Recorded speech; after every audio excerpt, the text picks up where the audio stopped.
मृत्यूपत्र हा असा एक दस्तावेज आहे की ज्याची अंमलबजावणी मृत्यूपत्र करणाऱ्याच्या निधनानंतर करायची असते. साहजिकपणे मृत्यूपत्रा संदर्भात काही शंका कुशंका उपस्थित झाल्या तर त्याचा खुलासा करणारा त्याचा कर्ता अस्तित्वात नसतो. त्यामुळे त्याच्याकडनं आपल्याला खुलासा मागवायची कोणतीही सोय नसते. म्हणूनच इतर कोणत्याही करारापेक्षा मृत्यूपत्रामध्ये साक्षीदाराचे महत्व हे अनन्य साधारण आहे. कारण एखाद्या मृत्यूपत्रासंदर्भात वाद निर्माण झाला, एखादं मृत्यूपत्र सिद्ध करायची वेळ आली, तर त्याच्याकरता त्या साक्षीदारांची साक्ष ही अनन्यसाधारण महत्वाची किंबहुना निर्णायक असते. हा मुद्दा एकदा लक्षात घेतला, की मृत्यूपत्राला साक्षीदार नेमताना मृत्यूपत्र करणारी जी व्यक्ती आहे, त्याच्यापेक्षा वयाने कमी शक्य झालं तर पुढच्या पिढीतले साक्षीदार नेमणं हे श्रेयस्कर असतं.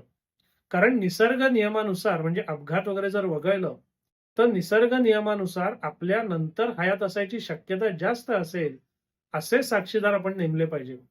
कारण आपलं मृत्यूपत्र जर कोणत्याही वादामुळे कोर्टात पोचलं, तर ते सिद्ध करण्याकरता आपण नेमलेले साक्षीदार अस्तित्वात असणं आणि त्यांची साक्ष होणं हे अत्यंत महत्वाचं आहे. दुसरा एक महत्वाचा मुद्दा जो अनेकांना माहीत नाहीये किंवा लक्षात घेतला जात नाही, तो म्हणजे मृत्यूपत्रामधला जो लाभार्थी आहे, लाभार्थी किंवा त्याचा वैवाहिक जोडीदार यांना साक्षीदार नेमण्यावर बंधनं आहेत. आता लाभार्थी किंवा वैवाहिक जोडीदार याला साक्षीदार नेमताच येत नाही असं काही नाही.